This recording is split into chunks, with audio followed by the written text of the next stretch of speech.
your looks, your business, whatever else it may be.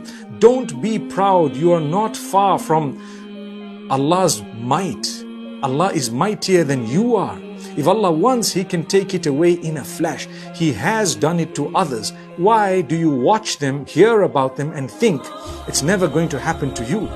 Well, if you are humble, perhaps it may not happen to you. But if you're haughty, perhaps you may be deserving of that type of Allah's treatment of you, to put it in a respectful way. So my brothers and sisters, Allah gives us this example to say, when you have, don't be proud. When you're in power, serve the people. When you have that authority, serve the people. When people are working for you, treat them well. A day will come when you will work for others, or your children will work for the children of those who used to work for you. The tables turn. Allah says the tables don't remain the same.